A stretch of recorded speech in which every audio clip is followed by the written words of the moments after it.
இந்த வீடியோக்குள்ள போறதுக்கு முன்னாடி நம்ம சேனலை சப்ஸ்கிரைப் பண்ணாதவங்க சப்ஸ்கிரைப் பண்ணிடுங்க. பக்கத்துல இருக்க பெல் பட்டனையும் கிளிக் பண்ணிக்கோங்க. வாங்க வீடியோக்குள்ள போகலாம். ஜீ தமிழ்ல ஒளிபரப்பான முள்ளும் மலரும் சீரியல்ல முதல்ல நடிக்க ஆரம்பிச்ச தர்ஷா குப்தா பிக் பாஸ் நிகழ்ச்சியில போட்டியிடுறாங்க. அக்டோபர் 6ஆம் தேதியில இருந்து விஜய் டிவில ஒளிபரப்பாக இருக்கிற பிக் பாஸ் நிகழ்ச்சியில கலந்து கொள்ள போகிற 16 போட்டியாளர்கள் முடிவாகி அவங்க இந்த வீட்டுக்குள்ள செல்றது படப்பிடிப்பு செய்யப்பட்ட நிலையில இன்னைக்கு மேலும் ஒரு போட்டியாளர் பத்தி தெரிய வந்திருக்கு. நடிகை தர்ஷா குப்தா சென்னையில 1994ஆம் ஆண்டு ஜூன் 7ஆம் தேதி பிறந்தவங்க.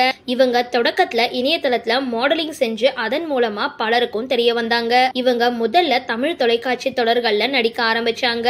ஜீ தமிழ்ல ஒளிபரப்பான முள்ளும் மலரும் சீரியல்ல விஜயலட்சுமி அப்படின்ற கதாபாத்திரத்துல நடிச்சாங்க தர்ஷா குப்தா. அதுக்கப்புறம் 2019ல இருந்து 2020 வரைக்கும் மின்னலே அப்படின்ற சீரியல்ல வர்ஷா கதாபாத்திரத்துல நடிச்சிருந்தாங்க. இவங்களுக்கு தொடர்ந்து சன் டிவி, விஜய் டிவில வாய்ப்புகள் கிடைச்சாலும் பெரிய திருப்பு முனையா அமைஞ்சிருந்தது ரியாலிட்டி நிகழ்ச்சிகள் தான். குறிப்பா குக் வித் கோமாளி நிகழ்ச்சியில போட்டியாளரா தர்ஷா குப்தா பங்கேற்ற பொழுது இவங்களுக்கு நிறைய ரசிகர்கள் கிடைச்சிருந்தாங்க.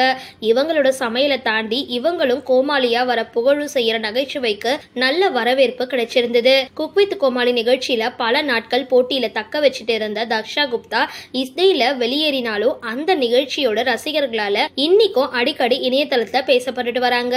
இவங்களுக்கு இந்த நிகழ்ச்சிக்கு அப்புறம் கிடைச்ச புகழால பட வாய்ப்புகள் சில கிடைச்சிருந்தது. 2021ல ருத்ர தாண்டவம் அப்படின்ற படத்துல கதாநாயகியா அறிமுகமானாங்க தர்ஷா.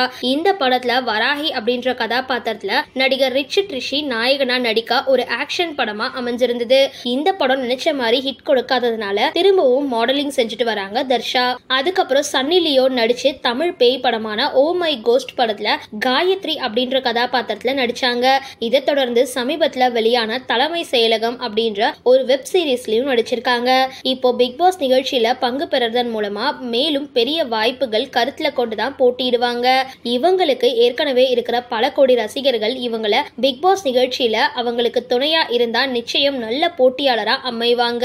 தொலைக்காட்சி முதல் திரைப்படங்கள் வரைக்கும் இவங்க ஏற்கனவே கிடைச்ச வாய்ப்புகளை தக்க வைக்க பொறுப்புடன் எந்தவித சண்டைக்குள்ளேயும் நுழையாம இருப்பாங்களா, இல்ல போட்டிக்கு தேவையான உணர்ச்சிகளை வெளிப்படுத்தி இந்த சீசன்ல பிரபலமாவாங்களா அப்படின்றது விரைவில் பார்க்கலாம். சரி, இந்த வீடியோ பத்தின உங்களோட கருத்துக்களை கீழே கமெண்ட் பாக்ஸ்ல போஸ்ட் பண்ணுங்க. வீடியோ பிடிச்சிருந்தா லைக் பண்ணுங்க, ஷேர் பண்ணுங்க, மறக்காம டிபி காபி சேனலை சப்ஸ்கிரைப் பண்ணுங்க.